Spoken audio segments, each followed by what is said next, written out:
캐나다에선 어떻게 미래를 대비해야 될까요? 노후엔 얼마가 필요하며 또 지금은 얼마나 저축을 해야 할지, 그리고 더 나아가서 효과적인 자산 관리는 어떻게 하는지 케이스 스터디로 같이 한번 알아보시죠.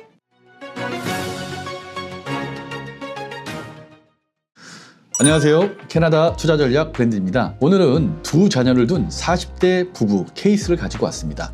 노후까지 바라보는 저축, 투자, 자산 관리를 자세한 숫자로 분석해 보겠습니다. 여기 가상 고객인 제임스 킴과 미셸 유 님이 있습니다. 은퇴 및 자녀 교육, 그 다음에 종합적인 가족 웰스 플래닝이 어떻게 진행되는지 몇 가지 짚어보겠습니다. 은퇴 이후에는 안정적인 현금 흐름의 예측 가능성을 확보하고요. 세율이 아닌 세금 구조에 대한 통제, 그리고 은퇴 자산 성장을 위한 최적화된 세이빙 플랜이 무엇인지, 또 금융계좌에 따른 포트폴리오를 어떻게 다각화해야 되는지, 또 자녀들의 학자금 마련은 어떻게 지금부터 준비를 해야 되는지 알아보도록 하겠습니다. 가족 구성과 재정 목표에 대해서 간단하게 설명을 드리겠습니다. 이분들의 가족 구성은 제임스 킴님이 1985년생이고요. 현재 일렉트리션으로서 연소득이 한 98,000불 정도 되고요. 그다음에 배우자인 미셸 유님 같은 경우는 1987년생으로서 현재 RN 간호사로서 근무를 하고 있고요. 연소득은 약 9만 불 정도가 됩니다. 자녀로는 아들인 이안과 딸인 올리비아가 있는데 각각 2016년생, 2018년생입니다. 그래서 총 가계 소득이 현재 연 18만 8천 불 정도가 되고요. 이분들의 궁극적인 목적은 은퇴 후에도 현재의 라이프 스타일을 그대로 유지를 할 수 있는지, 그리고 장기적인 가족 자산을 형성하는 것입니다. 자, 자산 현황에 대해서 좀 알아볼까요? 부동산 자산은 현재 거주주택이 1.2 밀리언이고요. 매입가는 한 90만 불 정도 되고, 현재 이분들의 몰기지는 약 한 50만 불 정도가 있습니다. 그리고 금융자산에 대해서 좀 알아볼까요? 제임스님 같은 경우는 RRS가 10만 불, TFS 5만 불, 미셸님은 RRS가 7만 5천 불, TFSA가 3만 5천 불이 있습니다. 둘 자녀가 이안과 올리비아가 각각 2만 불과 14,000 불인데 합쳐 3만 4천 불 정도의 RESP가 있고요. 현재 캐시로는 한 12,000불 정도가 은행 잔고에 있습니다. 현재 순자산 계열을 보자면 순자산, 몰개지 부채를 빼고 난 순자산은 70만 불 정도, 또 금융자산은 한 30만 불이 좀 넘고요. 그래서 총 순자산이 100만 불이 약간 넘습니다. 자산 구조 비중은 나쁘지는 않습니다. 부동산이 약 70%, 금융자산이 약 30% 정도로 밸런스가 잘 맞춰져 있는 상황입니다. 이분들의 핵심 포인트를 요약하자면요. 강점이 안정적인 소득과 합리적인 부채, 그리고 자녀 교육 자금을 현재 충분히 준비를 하고 있다는 겁니다. 그리고 장기 투자를 통해서 금융자산 성장을 할 수 있는 가능성이 굉장히 높다는 데가 강점으로 보여집니다. 또 전략적인 의미에서는 부동산이 현재 비과세 거주용 1주택 핵심 자산이기 때문에 부동산은 자산의 어떤 핵심 축으로서 가져가는 거고요. 또 금융자산은 RRSP, TFSA, RESP를 잘 활용하고 계시고요. 그 다음에 나중에 잉여 자산, 그러니까 룸이 초과되는 그 자산에 대해서는 넌내지 비등록 계좌를 통해서 금융자산 관리를 받는 게 좋아 보일 것 같습니다. 중요하게 이분들의 가계 현금 흐름을 좀 살펴볼까요?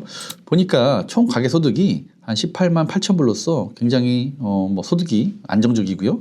또 몰기지 비용은 한 50만 불, 그리고 한 연 이자율의 3.9%로서 한 2,600불 정도 월 페이먼트를 내고 있고요. 생활비는 몰기지를 제하고 약 6천 불 정도 쓰고 있는 걸로 보여집니다. 그래서 총 지출이 약 8,600불 정도 되는데, 이분들 굉장히 현금 흐름이 좋아 보이는 상황이고요. 또 이제 장기 자산 성장을 어떻게 세워나가느냐에 따라서 많이 달라질 텐데, 지출을 제외한 나머지 현금은 어떻게 얼로케이션을 하면서 자산을 키워나갈 수 있는지 이 뒤에 가서 조금 더 자세하게 알아보도록 하겠습니다. 장기 투자는 25년 굉장히 시간이 많기 때문에 이분들은 충분히 금융시장에서 여러 포트폴리오를 다양하게 활용을 하면서 자산을 키워나갈 수 있는 시간적인 여유가 있습니다. 그리고 이분들의 예상 투자 수익률은 약 6% 정도 됩니다. 6% 정도는 보통 이제 우리가 밸런스드 포트폴리오 한 중간 정도 레벨에 속하는 수익률이기 때문에 충분히 합당하다고 보여지고요. 또 이건 분산 투자를 통해서 6% 타겟 수익률은 25년 동안 충분히 가능성이 있지 않을까라고 생각이 됩니다. 그리고 세금 효율적인 계좌를 충분히 활용해서 장기 자산 성장을 하는데 큰 전략으로서 활용할 수 있을 것 같습니다.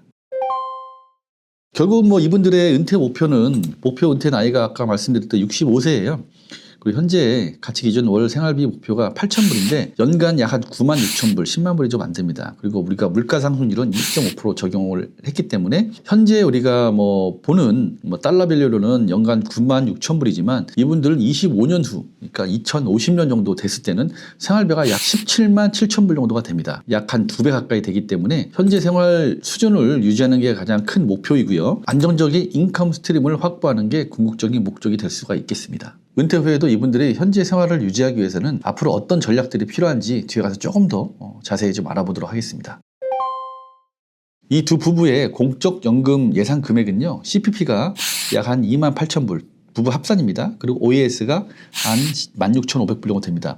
CPP는 사실 100%다 받기가 쉽진 않거든요. CPP 맥시멈으로 받는 금액이 한 1,500불 정도 되는데 이분들은 그래도 좀 젊을 때부터 일을 하셨기 때문에 약 한 90% 정도 우리가 추정을 해놨습니다. 그래서 두 부부 합산이 한 2만 8천 불 정도 받는 거고요. OAS는 캐나다 거주 기간에 따라서 달라지기 때문에 이 두 부부는 은퇴 시점에 40년을 이상 거주하셨기 때문에 OAS 현재 달러 밸류로 한 약 16,500불 정도를 받게 됩니다. 현재 가치 기준으로 총 정부 연금은 약 한 44,500불 정도 받을 것으로 예상됩니다. 자, 그렇다면 이 연금을 제외하고 이 두 부부가 은퇴하는 시점에 총 필요한 인컴이 17만 7천 불인데 정부 연금 차감 후에 필요한 금액이 13만 2천 불 정도가 되는데 이 13만 2천 불을 인컴으로 만들기 위해서는 얼마만큼의 자산이 필요한지 보통의 자산 대비 한 4% 정도 인출 기준으로 환산을 하거든요. 그러면 이분들이 필요한 자산은 3.3밀리언 정도가 될 것 같습니다. 자, 이 필요한 3.3밀리언을 만들어가는 데 있어서 현재 세이빙 전략이 어떤 게 필요한지 조금 더 구체적으로 알아보겠습니다.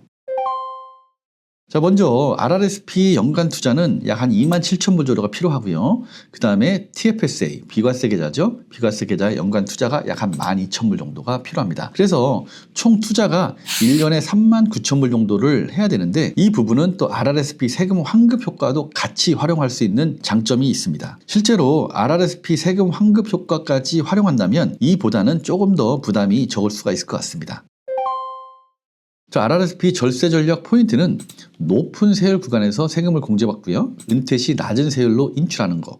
그리고 장기 복리 성장 효과를 들 수가 있습니다. 자, 여기서 TFSA 비과세 계좌 성장 전략을 우리가 좀 알아보자면 투자 수익이 완전 비과세입니다. 여러분 잘 아시는 것처럼. 또한 은퇴 시에는 세금 없이 인출이 가능하기 때문에 기타 다른 공적연금이나 다른 인컴에 대해서 세금이 과중되지 않기 때문에 이 부분이 가장 큰 장점으로 보여지고요. 또한 장기 성장 자산으로서 충분히 활용할 수 있다는 큰 장점이 있습니다. 자, 그 다음은 RSP 교육자금 전략에 대해서 좀 알아보겠습니다. 이 두 자녀를 위해서 저축을 해 나가야 되는데 연 한 2,500불씩 RSP에 저축을 하면서 정부 보조금까지 받으면서 키운다면 두 자녀의 교육자금에 대해서는 큰 걱정 없이 대비를 할 수 있을 것 같습니다.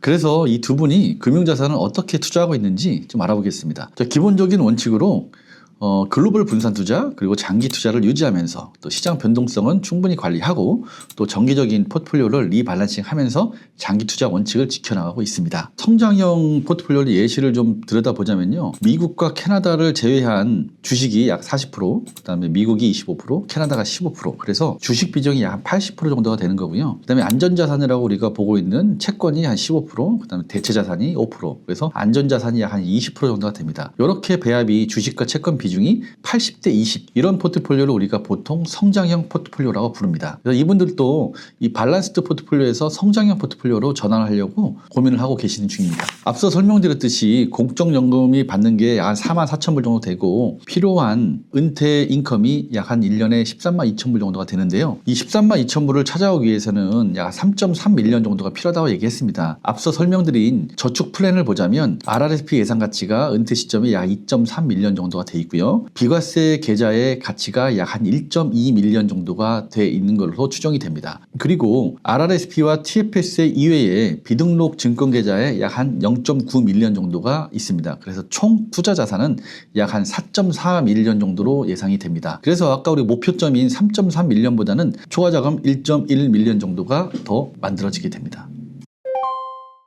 그래서 65세가 되는 은퇴 시점에 이분들의 총 자산 규모가 어떻게 되는지 잠깐 한번 살펴볼까요? 보니까 주택가치가 연평균 4% 성장한다는 기준에 보면은 지금 현재 거주하는 집이 약 3.2밀리언 정도 돼 있고요. 투자 자산 포트폴리오는 약 한 4.4밀리언. 그래서 예상되는 총 순 자산은 약 한 7.6밀리언 정도가 될 것으로 보여집니다. 이분들이 원했던 목표점에는 충분히 도달할 수 있고요. 그 다음에 은퇴 이후에도 안정적인 생활을 유지할 수 있는 것으로 보여집니다. 그리고 뭐 살다 보면 리스크라는 게 있는데 리스크 관리 전략 차원에서 보통 이제 라이프 인슈런스 아니면 이제 뭐 상해보험, 질병보험 같은 게 필요할 수가 있고요. 또 비상자금이 어느 정도가 유지가 될 수 있는지 그것도 좀 분석을 해볼 필요가 있고 포트폴리오는 충분히 분산해서 관리가 되고 있는지 이런 부분을 좀 꼼꼼히 살펴볼 필요가 있을 것 같습니다. 결국 여기서 핵심 실행과제 포인트는 현재의 현금 흐름으로 내가 목표로 하는 노후의 생활이 가능할 수 있는지 체크해보는 것이 포인트인데요. 이 부분의 케이스는 현재 현금 흐름에서 지금처럼 RRSP, TFSA, RESP를 활용한 투자 전략을 노후까지 잘 활용할 수 있다면 원하는 라이프 스타일을 충분히 만들 수 있고요. 그 다음에 성공적인 자산 관리까지 해나갈 수 있을 것으로 보여집니다. 그리고 추가적으로 이 자산을 보호하기 위해서 필요한 것들은 유언장 작성 같은 게 있기 때문에 이 부분도 충분히 고려를 하시는 게 좋을 것 같습니다. 그래서 오늘 케이스 스터디로 살펴본 제임스와 미셸 부부의 자산관리 플래닝은 어떠셨나요? 여기서 가장 중요한 건 구체적인 목표와 그것을 이루기 위한 장기 투자 계획 그리고 계좌 활용입니다. 앞으로 더 다양한 케이스 스터디를 통해서 캐나다의 자산관리를 전략적으로 함께 계획해 보시는 건 어떨까요? 감사합니다. 브랜든이었습니다.